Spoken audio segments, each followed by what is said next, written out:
Kemudian Utsman bin Affan juga memiliki kisah yang menarik. Ini termasuk dalam manaqibnya beliau adalah menggali sumur rumat. Ya.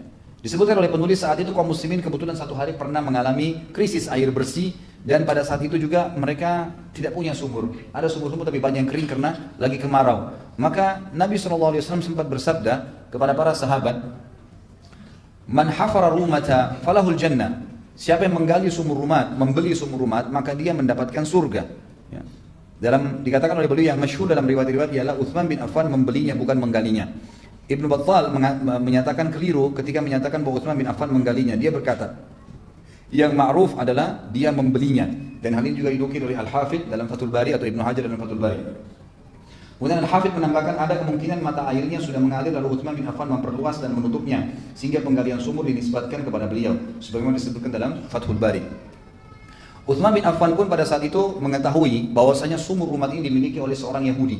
Dan Yahudi ini kalau kaum muslimin yang mau beli, maka kalau mau ambil dijual mahal. Sementara kalau orang-orang Yahudi yang ambil maka diberikan cuma-cuma. Ya. Maka Utsman bin Affan datang dan menantang Yahudi tersebut sambil berkata, "Wahai Yahudi, kalau saya mau beli sumur ini berapa kamu mau beli? Berapa kamu mau jual?"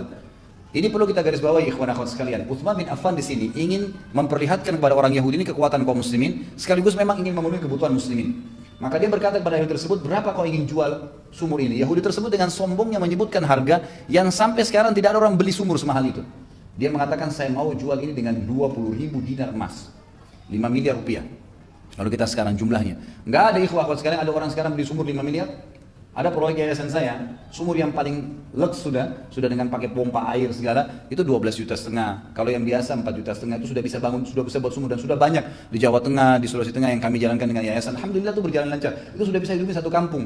Orang Yahudi di zaman itu jual sumur 20.000 dinar emas. Nggak masuk di akal, memang dia sengaja nggak mau jual gitu.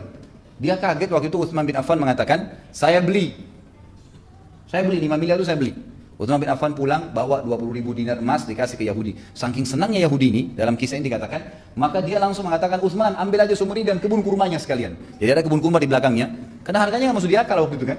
Kasih semua sama kebun kurmanya. Pada saat itu ikhwan akhwat sekalian, kita perlu tahu bahwasanya orang-orang hidup dari sumur.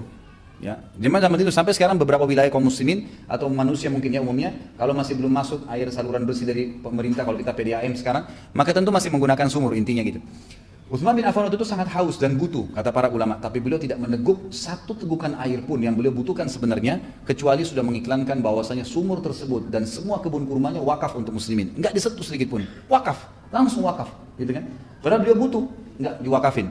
Maka berjalanlah pada saat itu, dan Nabi SAW sudah mengatakan, siapa yang membeli sumur itu, namanya sumur rumat, maka dia pasti masuk surga. Artinya ada jaminan buat Utsman gara-gara beli sumur tersebut.